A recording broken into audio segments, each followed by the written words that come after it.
바울은 갈라디아 교회에 편지를 쓰고 있습니다. 이 말씀은 편지입니다. 그래서 오늘 본문에 보면은 11절에 내 손으로 너희에게 이렇게 큰 글자로 쓴 것을 보라 이렇게 말하고 있습니다. 그래서 그러면은 이제 결론부이잖아요. 편지글의 마지막입니다. 맺은말 쪽에 있는 건데 사도 바울이 내 손으로 너희에게 이렇게 큰 글자로 쓴 것을 보라라고 한 이유는 무엇이겠는가 하는 것입니다. 그래서 이제 여러 가지 해석이 있어요. 여러 가지 해석이 있는데 크게 세 가지를 보면은 사도 바울이 이제 눈이 시력이 약해져 갖고 글자를 좀 크게 썼다 이제 이렇게 보는 쪽도 있고요. 또 하나는 앞에서 5장에서 보듯이 이제 사도 바울이 그 육체의 가시를 이 안력, 눈이 안 좋았던 걸로 해석을 해서 그래서 큰 글자로 쓴 것이 아닌가 하는 게 있고요. 근데 대부분은 세 번째 해석을 따릅니다. 당시에 그 편지글을 보면 편지글을 쓰다가 좀 강조하려고 그러면 글자를 좀 크게 썼대요. 그러니까 이 얘기는 이제 갈라디아 교회에 쓰는 편지의 마지막 부분에서 최종적으로 어떻게 보면 바울이 결론적으로 요약해 갖고 그래서 내가 강조하는 바가 이것이다라고 하는 거죠. 그래서 오늘 본문은 바로 그러면 갈라디아서 전체를 통해서 그러면 갈라디아 교인들에게 쓰고자 하는 그 요점이 무엇인가 하는 부분이 오늘 본문의 말씀인 것이죠. 바울이 큰 글자로 쓴 이유가 무엇인가? 첫 번째, 우리 12절하고 13절 말씀 함께 읽도록 하겠습니다. 12절 13절 함께 읽습니다. 시작.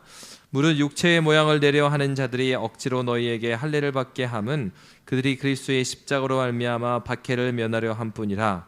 할례를 받은 그들이라도 스스로 율법은 지키지 아니하고 너희에게 할례를 받게 하려는 것은 그들이 너희의 육체로 자랑하려 함이라. 오늘 바울은 할례를 이렇게 그들이 강조했던 거짓 교사들이 강조했던 이유가 뭔가? 바울이 큰 글자로 쓴 이유 첫 번째 이유는요, 이 거짓 교사들이 너희를 이렇게 다르게 가르쳤던 의도를 드러내는 데 있었습니다. 거짓 교사들이 너희를 이렇게 가르친 이유가 무엇이냐? 그것은 첫 번째로 할례를 주장함으로써 12절 마지막에 보면 박해를 면하려 함뿐이었다 이렇게 말하고 있습니다. 그러면은 어떻게 할례를 주장함으로 박해를 피할 수 있는가? 저도 이거 읽으면서 좀 이해가 안 됐거든요. 할례를 받으면 박해를 안 받나? 초대교회 때 뭐 박해를 많이 받았다고 했는데 여기서 말하는 박해는 어떤 박해지? 그러니까 여기에서 말하는 박해가 예수를 믿기 때문에 받는 박해인가? 그럼 좀 이상하잖아요. 할례를 주장함으로, 그러니까 할례를 받으면 그러면은 박해를 안 받나? 이상하잖아요. 이 내용은 어떤 거냐면 당대에는 유대인들이 처음에는요 기독교를 다른 종교라고 생각을 안 했었습니다. 초대교회 때 처음에는. 근데 이 초대교회 안에 이 가만 보니까 그 유대교와 기독교가 다른 점들이 막 있는 거예요. 여러 가지가 있죠. 그 대표적인 것이 이제 이 할례에 대한 부분들도 있을 것이고, 또 안식일에 모이지 않고 주일에 모이는 부분도 있을 것이고. 그래서 초창기에 보면 사도 바울이 그 전도 여행 사도행전에 보면은요 어느 지역에 가서 회당을 갑니다. 그 회당에 가서 그 회당 안에 예수를 믿는 유대인들도 거기 있었어요. 처음에는 뭐 기독교인들하고 유대교인들하고 같이 모였습니다. 구분이 잘 안 갔던 거예요. 그러다 보니까 어떤 문제가 생겨납니까? 개종하지 않은 유대교인들 입장에서 볼 때 이 기독교인들은 어떻게 보여요? 자기들이 제일 중요하다고 생각했던 그 할례는 정체성이잖아요. 우리가 아브라함의 자녀인 정체성인데 이거 하나님 말씀하셨는데 할례를 안 받는 사람들이 있다? 그거 용납할 수가 없는 거죠. 그러면 율법에 의하면은 이 할례를 받는 자들하고 상종하면 안 되는데 뭐 이런 문제가 생기고, 그러니까 복음을 받아들이지 않은 유대인들의 입장에서 보면 복음을 받아들인 유대인 또는 그리고 바울과 같이 그는 유대인이었고 그랬음에도 불구하고 뭘 가르쳐요? 유대인들이 볼 때는 할례 받을 필요 없다. 그리고 율법 그 뭐 제사법에 관련된 거 정결법 안 지켜도 된다. 막 이렇게 되니까 바울이 어떻게 보입니까? 유대교인들 입장에서 보면은 율법을 폐기론자, 율법 필요 없다라고 말하는 사람 보이는 거예요. 그러니까 여기에서 말하는 핍박은요 예수를 믿기 때문에 받는 그리스도인들이 받는 핍박의 종류는 아니에요. 이 핍박은 유대인들로부터 받는 핍박이에요. 율법을 버렸기 때문에 너희 핍박을 받는 그 핍박이에요. 무슨 말인지 아시겠죠? 네로나 막 이렇게 로마 이렇게 해서 기독교를 박해하는 그런 측면이 아니라 유대인들이 유대교가 가지고 있는 율법을 버려버렸다. 누가요? 유대인인데 그리스도인이 된 사람들. 그래서 받는 핍박이에요. 그러니까 이 무슨 얘기를 한 겁니까? 이게 막 유대교인들하고도 막 섞여 있고 그렇기 때문에 이게 불편한 거죠. 예수로 말미암아 구원 받아. 오케이. 그런데 할례를 받으라고. 그러면 있잖아. 저기 기존 유대인들 전도하기 좋잖아. 이런 측면도 있고. 받게 받을 핍박을 받지 않을 수 있잖아. 이런 거예요. 그러니까 거짓 교사들이 의도는 뭡니까? 갈라디아 교회가 복음을 가지고 있으니까 이방인들의 교회잖아요. 이방인들의 교회였는데 그들이 할례를 받지 않으니까 그럼으로써 유대인 그리스도인들 그들과 교제하게 되면 유대인 그리스도는 계속해서 이 유대인들에게 핍박을 받게 되는 거죠. 그럴 때 이 유대인 그리스도인 거짓 교사로 나와 있는 그 사람들 입장에서는 할례를 받게 하고 그러면서 무엇을 섭득하려고 했냐면 13절에 보면 할례를 받은 그들이라도 스스로 율법은 지키지 아니하고 너희에게 할례를 받게 하려는 것은 그들이 너희의 육체로 자랑하려 합니다. 근데 이 육체로 자랑하려 합니다. 좀 그 애매한 뜻이 그러니까 육체로 자랑한다? 할례 받은 게 자랑거리가 됐나? 네, 좀 헷갈릴 수 있는데 제임스턴 같은 경우는 이 육체로 자랑하려 한다라는 것을 어떻게 해석을 했냐면 이것은 그들이 어떤 세력을 확장을 해서 그들의 핍박을 면하러 했다 이런 측면으로 해석을 했어요. 무슨 말이냐면 야 유대인들이 막 핍박을 하는 거예요. 그러니까 유대 그리스도인들 입장에서 여기서 말하는 거짓 교사로 나온 사람들이 아니야 우리 율법 버리지 않았어. 봐 이방인들조차도 그들이 개종해서 기독교가 됐는데 그들도 할례를 우리가 받게 하고 있잖아. 그러면서 어때요? 육체로 뭐라고 되어 있습니까? 육체로 자랑하려 합니다. 누구한테 자랑해요? 핍박하고 있는 유대인들한테 자랑하는 거예요. 야 우리 그렇게 나쁜 사람이 아니고 우리도 같이 그 율법 그대로 따르고 있고 오히려 이방인들에게 이 할례 받도록 하고 또 정결법 지키도록 하잖아. 봐 우리가 더 많은 유대교 사람들을 넓히고 있어. 우리가 우리 이렇게 핍박할 사람들이 아니야. 그래서 결국은 제임스턴이 볼 때는 어떻게 봤냐면 교회 안에서 그런 자기의 파당을 많이 넓힘으로써 자신들이 핍박을 면하려 했다 이렇게 보는 거예요. 그러니까 중요한 건 여러분 무엇입니까? 신앙에 있어서 숫자가 많아진다고 해서 그게 진리가 될 수는 없죠. 그러니까 바로 어떻게 하려고 그랬던 것입니까?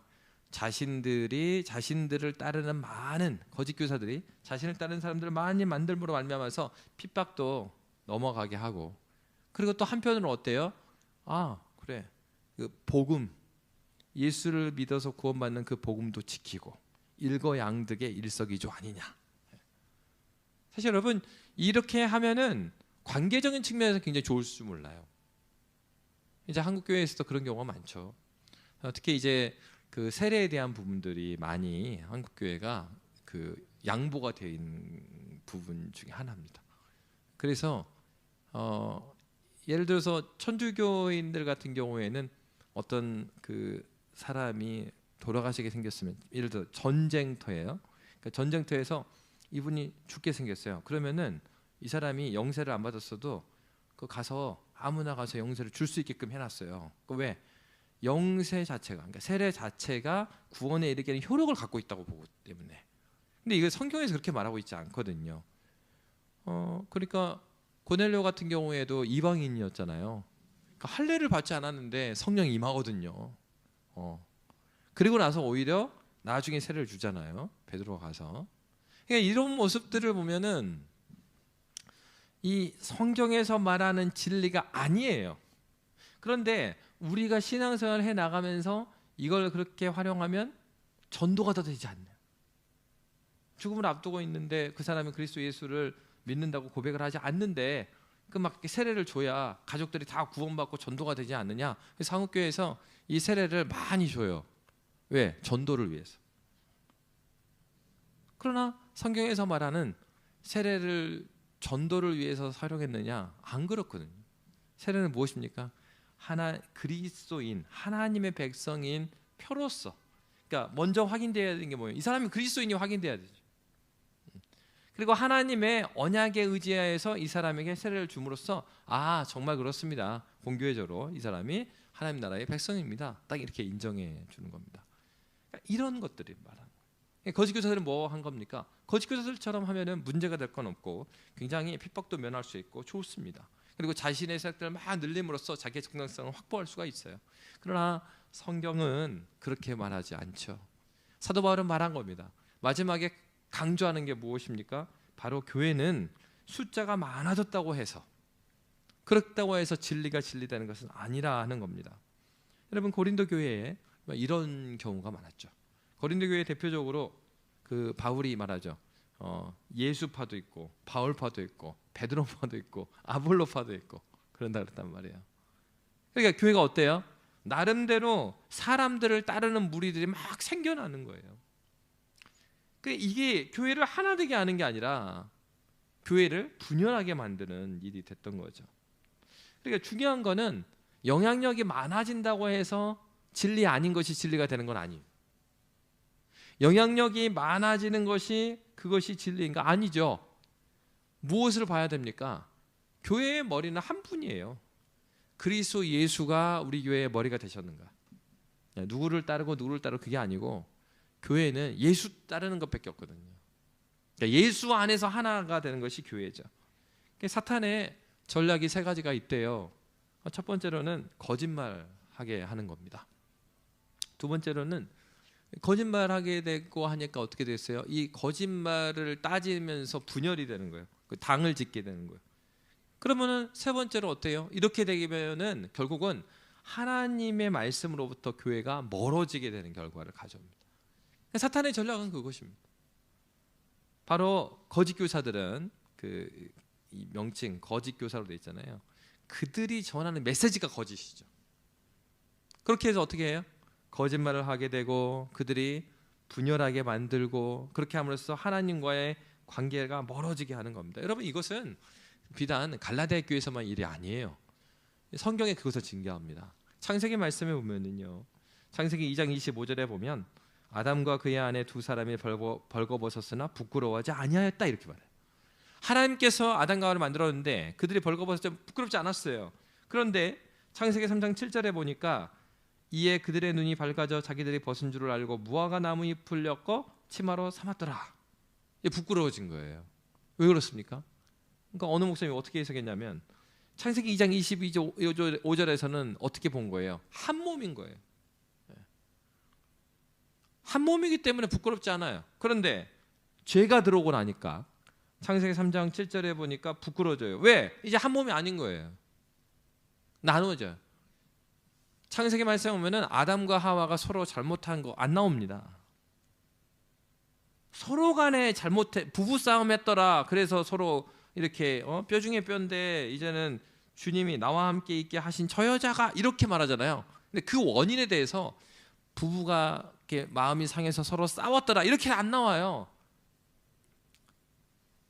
뼈 중에 뼈요 살 중에 살입니다. 이런 최상급의 표현에서 하나님이 주셔서 나와 함께 있게 하신 이 여자가 이렇게 된 사이에는 이들이 하나님 앞에서 죄 지은 것밖에 안 나와요. 죄의 특징은 우리를 분열하게 만들어요. 그러니까 바로 이것은 이 갈라디아 교회에서 갑자기 특정한 그 얘기가 아니죠. 창세기에서도 증거하고 있고 신약에서 갈라디아 교회에서 나타난 얘기고 그거는 오늘을 사는 우리도 마찬가지인 겁니다. 그리스도의 영은 우리로 하여금 무엇을 어떻게 하게 만듭니까? 정직하게 해요.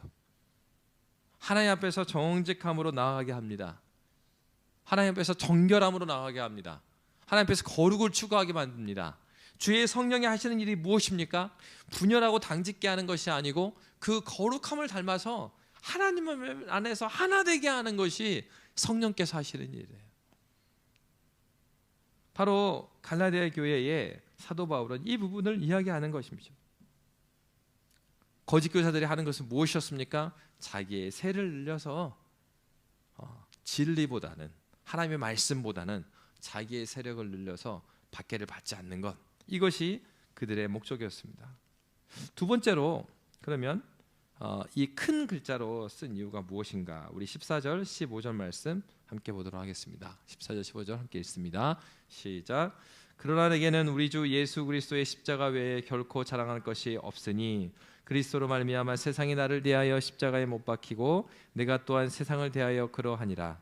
할례나 무할례가 아무것도 아니로되 오직 새로 지으심을 받는 것만이 중요하니라. 아멘.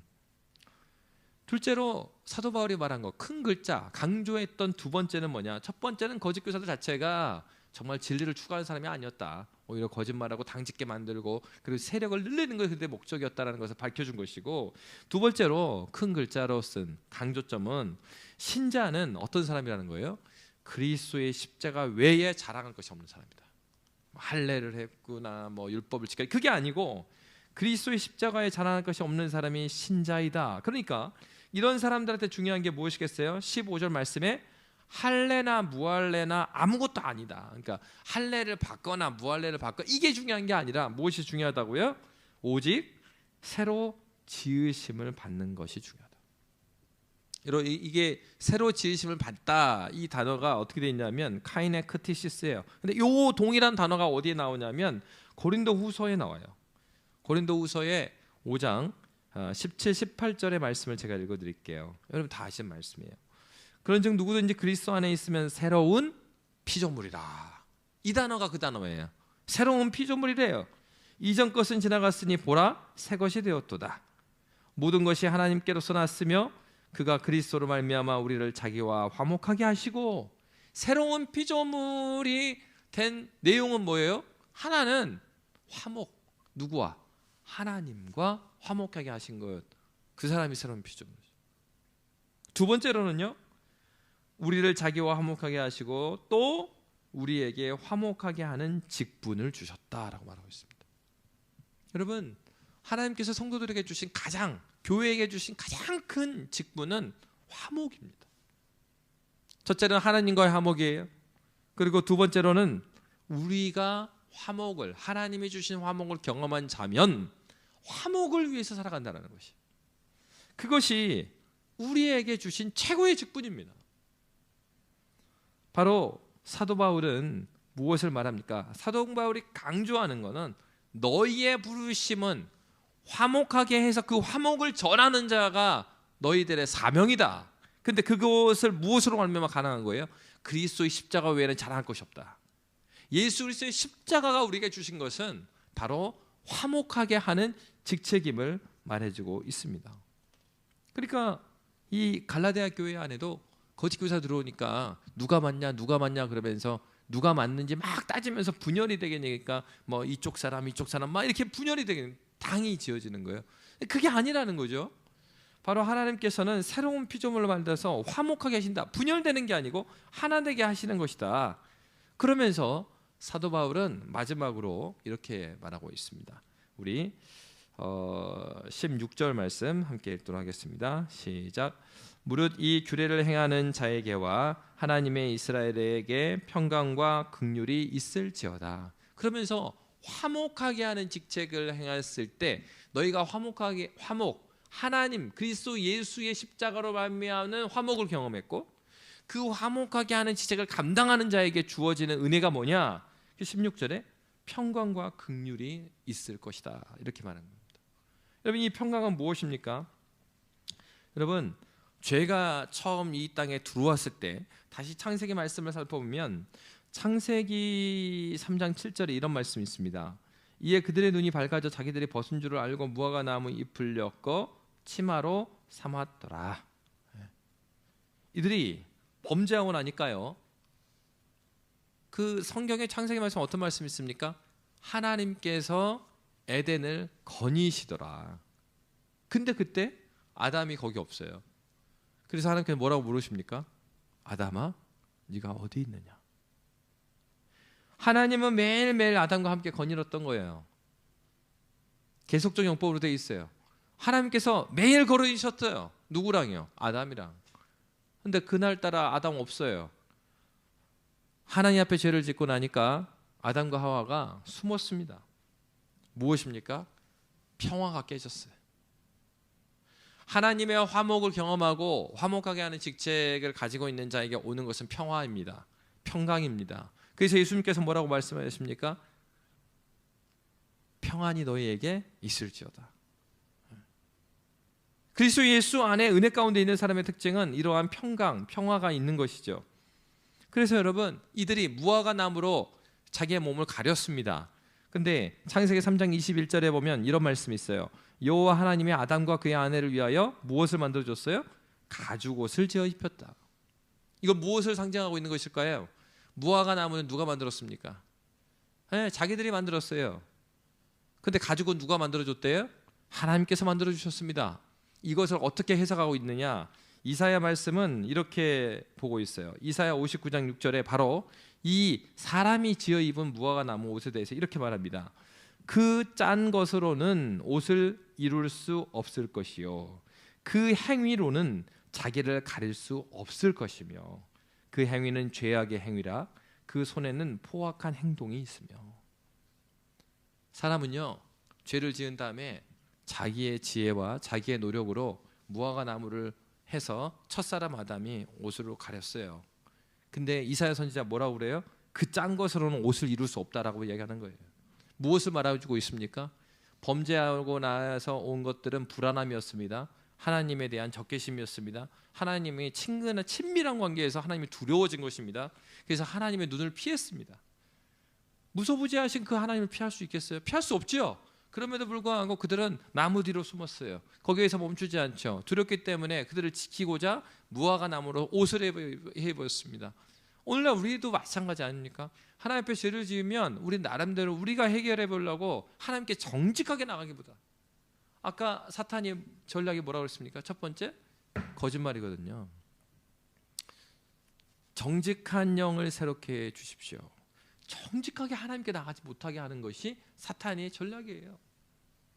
어떻게 해서든 다른 핑계를 대서 하나님 앞에 직면하지 못하게 하는 거예요. 정직하게 우리는 하나님께 나아가야 됩니다. 그러나 첫사람 아담과 하와도 정직하게 하나님께 나아가지 못했어요. 바로 그럴 때 하나님께서 구원은 어떻게 이루어지는 것이냐, 죄의 문제는 어떻게 해결하는 것이냐, 그걸 보여주신 것입니다. 무화과로 만들어 있는 그 옷이 아니라 가죽 옷을 짜서 그에게 입혀주셨습니다. 우리의 화평하지 못하고 화목하게 하는 직책이 되지 못하고 또 우리가 그로 말미암아서 평강하지 못하는 것은 그리스도 예수의 십자가로만이 해결이 가능한 거예요. 무슨 말입니까? 예수의 은혜로 돌아가지 않으면 교회는 화목을 경험할 수 없어요. 교회는 나죠. 사람이 교회잖아요. 이 건물이 아니라. 그러니까 내가 화평하지 못하고 두려워하고 불안해하는가? 내 영혼아, 어찌하여 두려워하느냐? 우리의 두려워하는 마음은 어디에서 오는 것입니까? 하나님께서 주시는 마음은 두려워하는 마음이 아니다. 능력과 근신과 사랑하는 마음이다라고 말하고 있습니다. 그래서 여러분, 요한은 이렇게 말합니다. 요한복음 14장 27절에 보면 예수님께서 하신 말씀이 있습니다. 평안을 너희에게 끼치노니 곧 나의 평안을 너희에게 주노라. 내가 너희에게 주는 것은 세상이 주는 것과 같지 아니라 너희는 마음에 근심하지도 말고 두려워하지도 말라. 또 요한 사도는 요한복음뿐만 아니라 요한 1서 4장 18절에 이런 말씀을 했습니다. 사랑 안에 두려움이 없고 온전한 사랑이 두려움을 내쫓나니 두려움에는 형벌이 있습니다. 두려워하는 자는 사랑 안에서 온전히 이루지 못하였느니라 라고 말하고 있습니다. 여러분, 교회는 어떠한 곳입니까? 육체를 자랑하는 곳이 아니죠. 인간의 능력으로 무엇인가를 해결하려고 하는 그런 곳이 교회가 아닙니다. 교회는 어떤 곳입니까? 머리 대신 그리스도 예수 안에서 하나가 되는, 화목하게 하는 것이 교회의 사명입니다. 자랑할 것은 십자가 외에 없어요. 우리에게는 할례냐 무할례냐 그런 논쟁이 중요한 것이 아니에요. 옳고 그름에 대한 논쟁 가운데 거짓이 난무하고 그 가운데에 당파가 지어지는 갈라디아 교회를 향하여서 바울은 너무 안타까운 마음이 있었어요. 오직 새로 지으심 받은 새로운 피조물로 살아가는 거예요. 새로운 피조물의 부르심이 무엇이었습니까? 화목이었습니다. 우리의 부르심은 그 화목에 있어요. 어디로부터 오는 화목이에요? 인간적인 노력이 아니고 하나님으로부터 온 그 화목, 바로 그것이 우리의 살아가는 목표예요. 이유예요. 그래서 예수 그리스도께서 우리 그 십자가로 말미암아 하나님과의 화목하게 하는 그 은혜의 기쁨, 여러분 다 경험하시잖아요. 그 구원의 기쁨, 내게 다시 회복하여 주시사 변치 않는 마음 새롭게 하여 주소서. 다윗이 그렇게 고백했던 것처럼 그 마음을 사도는 말하고 있는 것입니다. 바로 그런 화목케 하는 직책, 바로 그런 교회에게 주시는 평강과 긍휼입니다. 평강이라는 단어는 문제의 그 평강, 오늘날 우리가 살아갈 때 이 평강은 이렇게 생각하잖아요. 평강하고 같은 말이 안녕이란 말, 한국말로 안녕이잖아요. 근데 이 단어가 의미하는 건 뭐겠어요? 그러니까 이것은 문제가 없다라는 걸 말하고 있지 않아요. 평강이라는 단어를 쓸 때는 성경에서 이 평강은요, 관계를 전제하고 있습니다. 문제가 있으면 평강하지 않다, 이렇게 쓰지. 샬롬, 그러니까 문제가 있어도 샬롬을 써요. 중요한 건 문제가 있든 없든 간에 하나님과의 관계가 있느냐 없느냐가 중요한 거죠. 하나님과의 관계가 있는 것을 전제할 때 샬롬을 이야기하는 거예요. 평강을 이야기하는 거예요. 여러분, 교회는 무엇으로 사는 것입니까? 예배로 살죠. 교회는 예배로 사는 겁니다. 우리는 교회죠. 예배로 삽니다. 예배로 산다는 말은 무슨 말이에요? 은혜로 사는 것이죠. 나의 오늘이라는 이 삶은 하나님의 은혜 없이 살 수 없습니다. 문제가 있고 없고 하고 문제가 상관이 없어요. 문제가 없을 때도 은혜를 추구하는 겁니다. 문제가 있으면 더욱더 은혜를 사모하는 겁니다. 하나님과의 관계를 끊어놓고서는 신자는 그 존재 자체가 말할 수가 없기 때문에 그렇습니다. 우리가 회복해야 된다는 것은 다른 것이 아니죠. 우리에게 문제없는 인생이 어디 있습니까? 모두 문제가 있습니다. 그러나 모두 문제가 있다고 해서 모두가 흔들리고 모두가 들레이지는 않습니다. 믿음 있는 사람은 문제가 있으면 그 문제 때문에 더욱더 하나님께 나아갑니다. 문제가 없으면 하나님께서 주시는 평화로 인해서 감사하여서 하나님께 더욱더 나아갑니다. 정말로 필요한 건 무엇일까요? 우리가 하나님과의 관계 가운데 우리는 어디에 있는가 하는 거죠. 많은 섬김 때문에 영적인 침체가 올까요? 아닙니다. 일은 일이에요. 주님을 섬기는 것도 일이죠. 일 자체가 우리를 영적 침체로 이끄는 것이 아니고, 일이 많냐 적냐의 문제가 아니라 그 일 가운데 하나님과 친밀하게 나아가고 있느냐가 중요한 거죠. 그래서 어떤 사람은 일만 하는 사람이 있어요. 하나님과의 교제는 잃어버렸어요. 일을 교회에서 누구보다도 많이 하는데 주님은 닮아가는 게 너무 더뎌요. 어떤 사람은 저 사람이 일을 하고 있나? 그렇게 봄에도 불구하고 정말 그리스도 예수의 성품을 깊이 닮아가고 빨리 성화가 되는 사람이 있어요. 무엇 때문일까요? 다른 것이 아닙니다. 그리스도 예수의 십자가로 말미암아 화목하게 하신 하나님의 그 샬롬이 그에게 있는 사람은 많은 일을 해서가 아니라 작은 일을 하더라도 그 일 가운데 일하시는 하나님의 성품을 발견하고 그분을 만났기 때문에 그것이 그를 변화시키는 것이죠. 여러분, 우리가 기도해야 될 제목이 있다면 바로 그것이 아닌가 생각됩니다. 갈라디아 교회에 문제가 있었죠. 여러분, 신약 성경의 초대교회들을 다 읽어보십시오. 문제없는 교회는 거의 없습니다. 그러나 문제가 있다고 해서 초대교회 많은 성도들이 다 들레였는가? 그렇지 않습니다. 주님과 함께 걷는 것, 이것이 나의 간증이라고 그러잖아요. 주님과 함께 동행하면 그 어디나 하늘나라. 우리가 구해야 될 것이 있다면 바로 부흥이죠. 주님께서 나와 함께 하기를 원합니다. 문제가 있을 때나 문제가 없을 때나 주님, 문제가 없으면 문제가 없는 것으로, 문제가 있으면 문제가 있기 때문에 더욱더 주님과 함께 걷기를 원합니다. 주님께서 나와 함께 해주십시오. 우리 공동체와 함께 해주십시오. 우리 가정과 함께 해주십시오. 주님께서 우리 지체들과 함께 해주십시오. 우리는 화목을 위해서 부름받았고 그 화목하게 하는 직책을 받은 주님의 교회입니다. 이 시간 함께 찬양하고 기도하도록 하겠습니다. 나의